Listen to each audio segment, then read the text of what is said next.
गुरु पर अंजनानंदनम वीरं जानकी शोकनाशनम कपीसमक्ष हंतारम वंदे लंका भयंकरम भक्ति भक्त भगवंत गुरु चतुर्नाम वपु एक इनके पद वंदन किए नासत विघ्न अनेक श्री श्यामा जू के पद कमल जब लग हृदय नवास श्याम भ्रमर आवत नहीं तब लगता के पास।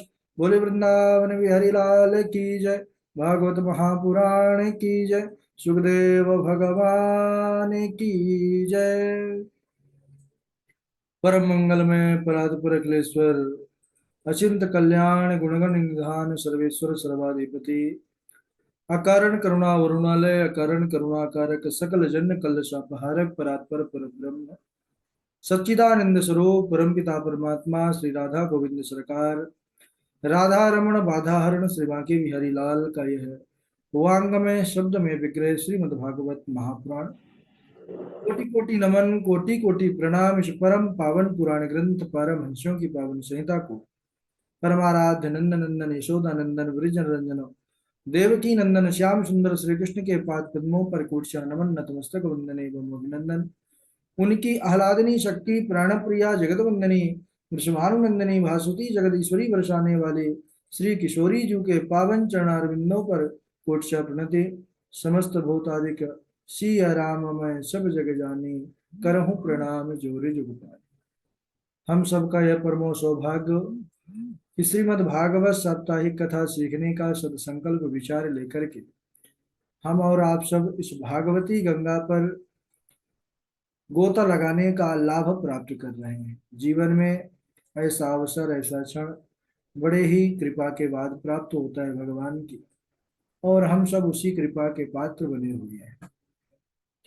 भागवत जी के महिमा यानी महात्म पर हम सब इस समय चरित्रों का अध्ययन कर रहे हैं। कल के दिवस में चर्चा चल रही थी कि देवर्षि नारद सनकादि कुमारों को वक्ता के रूप में वर्ण कर लिया। क्यों? क्योंकि सनकादि कुमारों से जब उन्होंने सत्कर्म का पता पूछा, सत्कर्म क्या है यह जानना चाहा, तो उन्होंने कहा श्रीमद् भागवतालापः सतु गीतम सुकाति भी। बोले श्रीमद् भागवत कथा ही परम सत्कर्म है और जिसके कारण भक्ति ज्ञान वैराग्य तीनों को महान बल प्राप्त होगा। विचार किए कि चलिए अगर भागवत से ही सबका कल्याण होना है तो भागवत जी का ही शुभारंभ हो। बोले कहाँ? बोले आनंद नामक पावन तट गंगा का द्वार हरिद्वार में, और वहां पर कथा का आयोजन हो, चारों भैयाओं को वर्ण करके लाए हैं और उन्होंने कथा की महिमा का वर्णन किया है। हम सबने कल देखा इतनी बड़ी भारी महिमा है। उन्होंने कथा के महिमा का वर्णन करते हुए कहा कि सदा सेव्या श्रीमद्भागवती कथा यस्याः श्रवण मात्रेण हरिश्चित्तम समासते। सदा सर्वदा इसका पान कीजिए इस भागवत कथा का। क्यों? क्योंकि इसका पान करने से भगवान श्रीहरि हृदय पर आकर के विराजित हो जाते हैं। भगवान श्रीहरि का वह परम प्रिय हो जाता है। यह भी हम समझे कि बहुत से पुराण शास्त्रों को सुनने से कोई प्रयोजन नहीं है जब एकम भागवतम शास्त्रम मुक्तिदानेन गर्जति। फिर बाद में यह कहा कि ऐसे मनुष्य जो पूरे जीवन पर्यंत माया मोह पर फंसे रहते हैं, घर गृहस्थी से बाहर निकल करके कभी भगवान का भजन या भगवान का स्मरण नहीं करते, भगवान की कथा को सुनते नहीं है, उनके लिए कहते हैं आजन्म मात्रमपि येन सुखेन किंचित चित्तम विधाय सुख शास्त्र कथा न पीता चांडाल वच खरवदवत तेन नीतम मिथ्या सुजन्म जननी जनि दुख भाजा। बोले वह चांडाल के समान है, गधे के समान है। उसने अपने माँ को केवल व्यर्थ में प्रसव पीड़ा ही दिया है जन्म लेकर के, और वह मनुष्य होकर के भी पशु समान है, भार रूप है पृथ्वी का, ऐसा कहा। जीते जी सब है, जीवत सब समान ते ही प्राण, ऐसे मनुष्य को धिक्कार है। सनकादि कुमारों ने कहा कि श्रोतागणों, ऐसा हम नहीं कह रहे। बोले ऐसा स्वर्ग के जो इंद्रादि देवता है ना, वह कहते हैं। इस प्रकार भागवत की महिमा का वर्णन चल ही रहा था, उसी समय एक महान आश्चर्य हुआ। क्या? भक्ति सुतौ तौ तरुणौ गृहीत्वा प्रेमैक रूपा सहसा विरासीत, श्री कृष्ण गोविंद हरे मुरारे नाथेति नामानि मुहुर्वदन्ति। भक्ति ही सुतौ तौ, भक्ति प्रकट हो गई, बोले अकेले नहीं, अपने दोनों सुत पुत्रों के साथ प्रकट हो गई। ज्ञान वैराग्य भी महाराज, और ऐसे ही नहीं, अब पूर्ण रूप से स्वस्थ हो गए ज्ञान वैराग्य। भक्ति महारानी श्री कृष्ण गोविंद हरे मुरारे, हे नाथ नारायण वासुदेवा, इसका गान करते हुए वहां पर प्रकट हो गई, नाचने लग गई कीर्तन करने करते हुए। ऋषियों ने जब देखा तो पूछने लगे कि यह कौन है, कौन है। तब उन मुनीश्वरों ने कहा कि हे ऋषियों, यह भक्ति महारानी है, जो अभी अभी इस कथा के अर्थ से प्रकट हुई है, कथा के रस से प्रकट हुई है।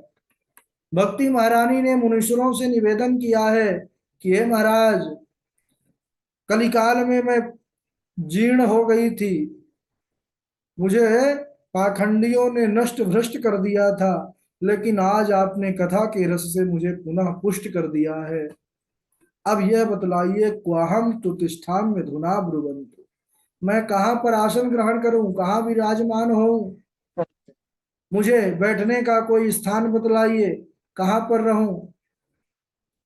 तो हमारे सनकादि कुमारों ने कहा कि हे भक्ति महारानी, अगर आप स्थान पूछते हैं तो भक्ते सुगोविंद स्वरूप कत्रे, आप ये जो प्यारे प्यारे निर्मल सोता भक्तगण बैठे हुए हैं, आप इनके सुंदर हृदय भवन पर निवास कीजिए।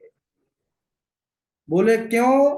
बोले सकल भुवन मध्य निर्धनास्तपि धन्या निवसति हृदय साम श्री हरेर भक्तिरेका, हरिरिप हरिरपि निजलोकम सर्वथा तो विहाय प्रविशति हृदय तेषां भक्ति सूत्रोपनद्धः।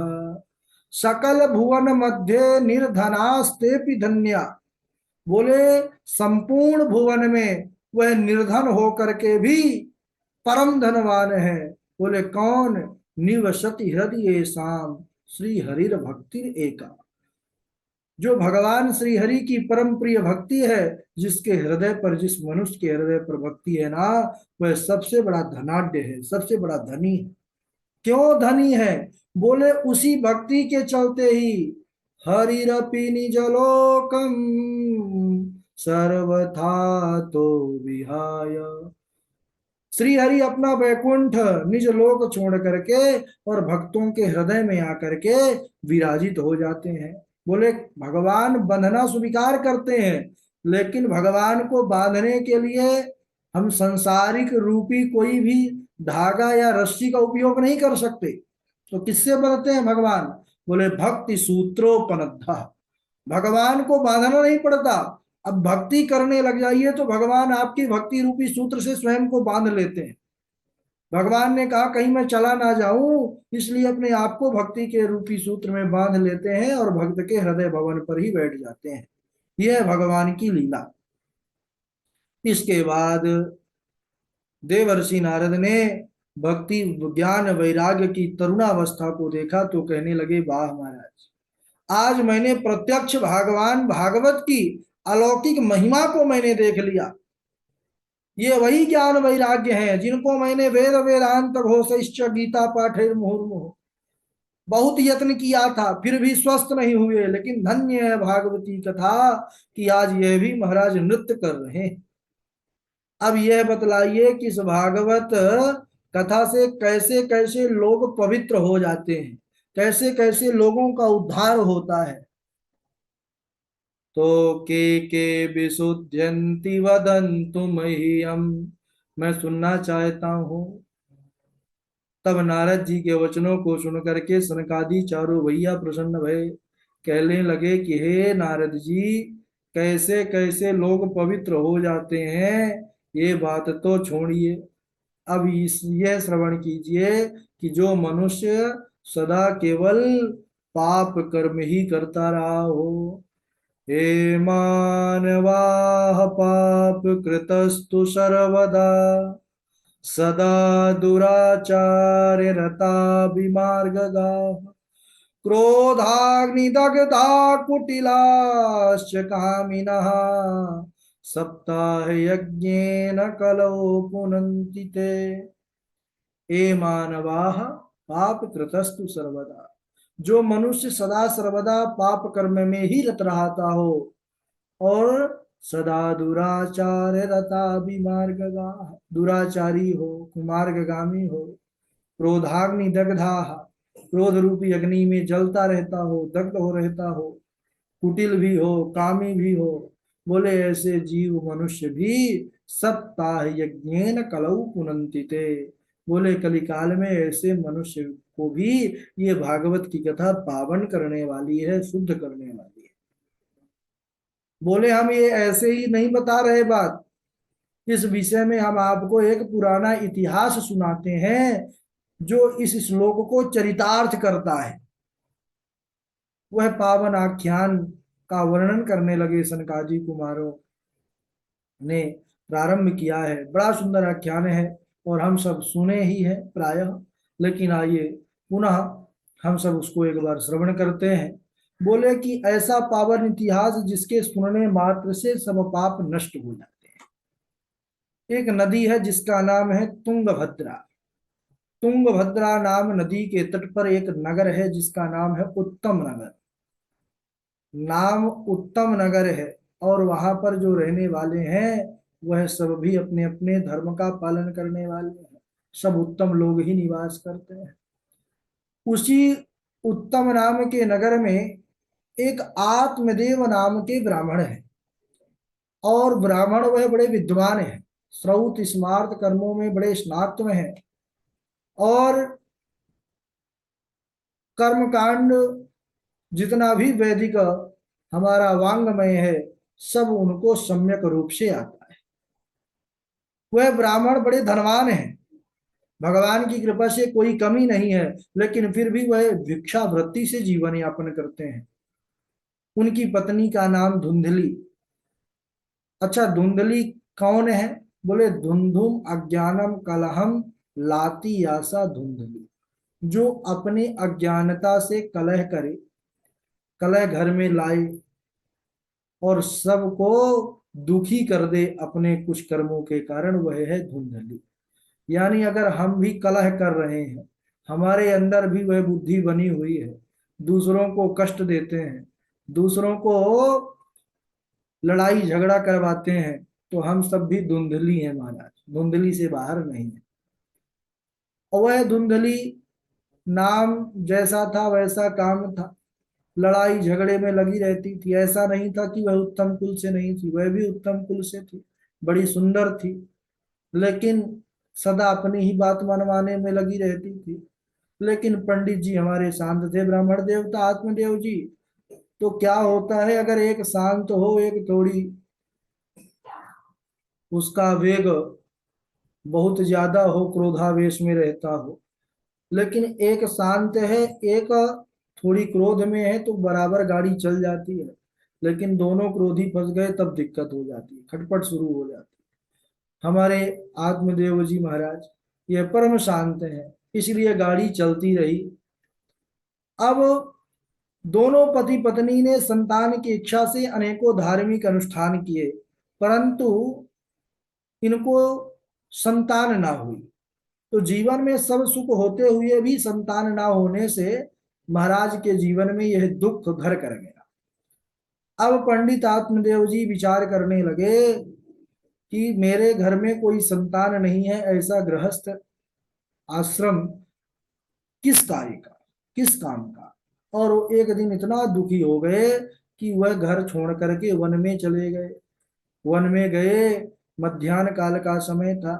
एक तालाब था, तालाब देखा तो जल पान किया। जब मन शीतल भया, तभी दूर से देखा कि द्वितीय वयु भास्कर, एक दूसरे सूर्य के समान आभा वाले चमकते एक यति आ रहे हैं, एक सन्यासी आ रहे हैं। प्रसन्न हो गए ब्राह्मण देवता कि निश्चित ही अब इन महात्मा जी की कृपा होगी मेरे ऊपर। रोने लगे, रो तो पहले से ही रहे थे। अच्छा, महात्मा दुखी किसी को नहीं देख सकते हैं। अगर जो दुखी देख रहे हैं और दुखी देख करके दुख समाप्त न करें, फिर वह महात्मा ही नहीं। तो भगवान की कृपा से वह महात्मा जी आते हैं और कहते हैं कि ब्राह्मण देवता आप क्यों रो रहे हैं। अच्छा, महात्मा जी पहले तो विचार किए कि यह जंगल है, जंगल में कोई अगर रो रहा है तो किसके लिए रो रहा होगा, भगवान के लिए रो रहा होगा। क्योंकि संसारी जो है वह तो अपने घर परिवार में ही रोते हैं। यहाँ निश्चित ही कोई है पथिक है जो भगवत पथ पर चल रहा है, तो चलो हम थोड़ा सा उपदेश करेंगे या भगवत प्राप्ति शीघ्र करेंगे। महात्मा जी आए, लेकिन यहाँ तो महाराज पूरी लीला ही विचित्र है। पंडित आत्मदेव जी देखते हैं तो चरणों को पकड़ लिए, बोले धन्य है महाराज, भला आप आए। और कहने लगे दुखी क्यों है। उन्होंने कहा कि गृहस्थ आश्रम में कई वर्ष हो गए, लेकिन अभी तक कोई संतान नहीं है। महाराज, ऐसा गृहस्थ आश्रम किस कार्य का जिसमें संतान ना हो। अच्छा, तो आप संतान के लिए रो रहे हैं। बोले हाँ महाराज। बोले क्या संतान से सुख मिलता है। बोले हाँ। अरे बोले नहीं नहीं, यह तो मात्र कहने की बातें हैं। संतान होने से सुख मिलेगा यह सही नहीं है। क्यों। बोले महाराज सगर के 60,000 पुत्र थे, क्या उन 60,000 पुत्रों ने महाराज सगर को सुख दिया। सब भस्मीभूत हो गए कपिल जी के नेत्र क्रोधाग्नि से। तो कहने लगे कि आप भी संतान से सुख मिलेगा, यह जो गलत धारणा है, यह मृषा धारणा है। इसको छोड़िए और भगवत भजन कीजिए, सन्यास ग्रहण कर लीजिए, सन्यासे सर्वदा सुखम। उन्होंने कहा महाराज यह सन्यास वाला ज्ञान मुझे आप बाद में दीजिएगा, पहले मैं जो दुखी हूं मुझे संतान की कामना है। उन्होंने कहा संतान जब तुम्हारे भाग्य में ही नहीं है तो कामना क्यों लिए बैठे हो। सप्त जन्म अवधि तव पुत्रो नहीं वचा नहीं वचा। मैं तुम्हारे मस्तिष्क की रेखा देख करके बता रहा हूं, इस जन्म में क्या ब्राह्मण, अगले 7 जन्मों तक तुमको कोई संतान का योग नहीं। ओहो, यह संत भगवान ने कहा कि ब्राह्मण तो पहले रो रहे थे, अब चिल्ला चिल्ला करके रोने लगे।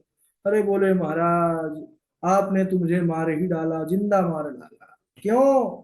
इसी जन्म का कष्ट था, 7 जन्मों का आपने और 6 जन्मों का एडवांस कर दिया। अब अगर आपने मुझे पुत्र नहीं दिया, संतान नहीं दिया, तो मैं यही चरणों में ही सर पटक करके मर जाऊंगा। तब संत भगवान अब क्या करें। उन्होंने विचार किया, दया बिनु संत कसाई, दया करी तो आफत आई। दया ना हो तो फिर काहे को संत। देखो दया आज दिखाई तो आफत आई। अगर संतान तो 7 जन्मों तक नहीं है इनकी, और अगर संतान नहीं हो रही इनको, तो ये अभी यहीं पर जो है आत्महत्या कर लेंगे तो ब्रह्म हत्या हमको और ऊपर से मिल जाएगी। लेकिन धन्य है, इसीलिए कहते हैं भगवान मोते अधिक संत कर लेखा। संत में वह सामर्थ्य होती है कि भगवंत के भी लेख को मिटाने का सामर्थ्य रखते हैं। विधाता ने अपने लिपि में लिख दिया था कि 7 जन्मों तक कोई पुत्र नहीं है, लेकिन एक वह तपस्वी महात्मा अपनी तपस्या के बल से उस विधाता के लेख को भी आज मिटाते हुए एक फल निकाल करके दिया है झोली से कि लो ब्राह्मण देवता, यह फल अपनी पत्नी को खिला देना। अगर वह 1 वर्ष तक सदाचार व्रत नियम का आचार्य का पालन करेगी तो ऐसा दिव्य बालक होगा जो आपका और उसका दोनों का कल्याण करने वाला होगा, निर्मल बालक होगा। इतना जैसे ही सुना है आज पंडित आत्मदेव जी ने, प्रसन्नता का ठिकाना ना रहा और बार बार चरणों में दंडवत प्रणाम करते हैं, धन्य है महाराज। इसीलिए कहते हैं संत बड़े परोपकारी होते हैं, परमार्थी होते हैं। इसके बाद फल लेकर के अब संत भगवान को प्रणाम कर पंडित आत्मदेव जी घर को जा रहे हैं। अब घर थोड़ा दूर है क्योंकि जंगल में आ गए थे, अब थोड़ा समय लगेगा, घर तब तक पहुंचेंगे। तब तक हम लोग सुन लेते हैं श्लोक आदि, तैयारी कर लेते हैं, जितना हुआ इतना लिख लेते हैं। जब तक घर पहुंचेंगे तब तक कल कल हम पुनः पहुंच जाएंगे।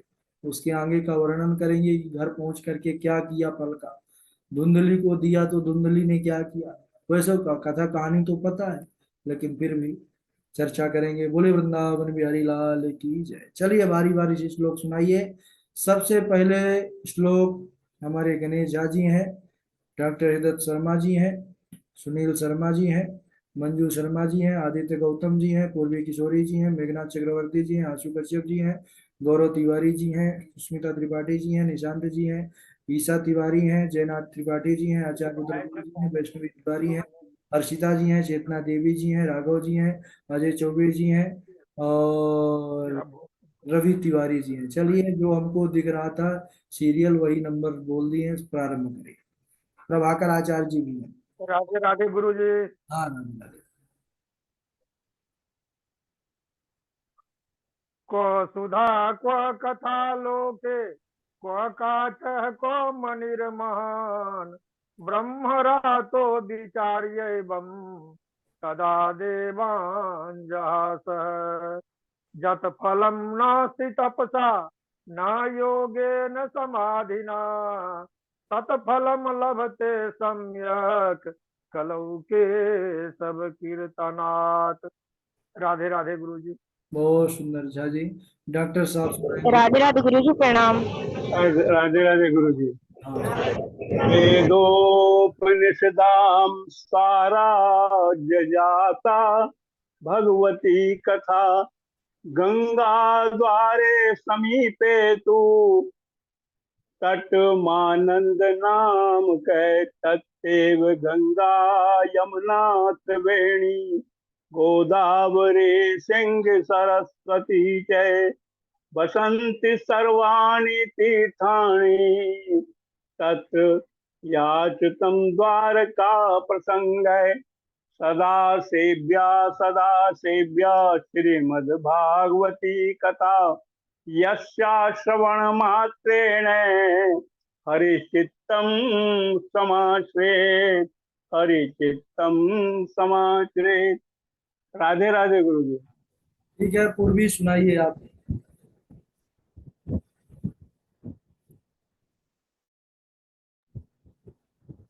ठीक है आदित्य ओ प्रभाकर आचार्य जी आप सुना दीजिए। ओम श्री गणेशाय नमः। जयति जगति मायां यस्य कायदवस्थे वचन रचनमेकं केवलं चाकलय्य ध्रुवपदमपि यातो यत्कृपातो ध्रुवोऽयं सकल कुशल पात्रं ब्रह्मपुत्रं नतास्मि। तत्रैव गंगा यमुना त्रिवेणी गोदावरी सिंधु सरस्वती च वसन्ति सर्वाणि तीर्थानि तत्र यत्र चित्तोद्धार कथा प्रसंग सदा सेव्या सदा सेव्या श्रीमद्भागवती कथा यस्याः श्रवणमात्रेण हरिश्चित्तं समाश्रयेत्। हरि ओम नारायण। बहुत सुंदर, राघव जी सुनाएंगे। जी गुरु जी प्रणाम। राधे राधे। तत्रैव गंगा यमुना त्रिवेणी गोदावरी सिंधु सरस्वती च वसन्ति सर्वाणि तीर्थानि तत्र यत्राच्युतोदार कथा प्रसंग सदा सेव्या श्रीमद्भागवती कथा यस्या श्रवणमात्रेण हरिश्चित्तं समाश्रये। किं श्रुतिर्बहुभिः शास्त्रैः पुराणैश्च भ्रमवहे एकं भागवतं शास्त्रं मुक्तिदानेन गर्जति। जी गुरु जी प्रणाम। बहुत सुंदर। सुनील जी, सुनील शर्मा जी, आप सुनाएंगे। सुनील शर्मा जी। गुरु जी बार गुरु जी चरणों में प्रणाम प्रणाम।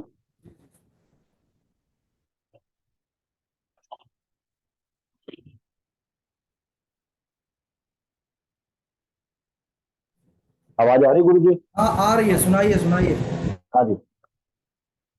गुरुर्ब्रह्मा गुरुर्विष्णु गुरुर्देवो महेश्वरा गुरुर् साक्षात् परब्रह्म तस्मै श्री गुरुवे नमः। अखंड मंगलाकारं व्यापकं येन चराचर तत्पदं दर्शितं तस्मै श्री गुरुवे नमः। परम गुरुवे नमः। श्री गुरुवे नमः। श्री गुरुवे नमः। तत्रैव गंगा यमुना त्रिवेणी गोदावरी सिंधु सरस्वती च वसंती सर्वाणि तीर्थानि तत्र यत्र ऋतोदर कथा प्रसंगः सदा सेव्या श्री भगवती कथा यशस्या श्रवण मात्रेण हरिष्यतं समाश्रिते। ठीक है, बहुत अच्छा। प्रणाम गुरु जी। ठीक है, मंजू शर्मा जी, आप सुनाएंगे। उसके बाद आदित्य गौतम जी हैं, मेघनाथ चक्रवर्ती। राधे राधे गुरु जी। भक्ति सुतो तो जी माइक में बोल रही हूँ ताकि समझ में आए कि कितने में रखना है मुझे। भक्ति सुतो तो तरुणो गृहीत्वा प्रेमैकरूपा सहसा विरासित श्री कृष्ण गोविंद हरे मुरारे नाथेति नामानि मुहुर्वदन्ति किं श्रुते बहुभिः शास्त्रे पुराणश्च भ्रमावहे एकं भागवतं शास्त्रं मुक्तिदानेन गर्जति। राधे राधे। बहुत सुंदर। पूर्वी, आप सुना दीजिए।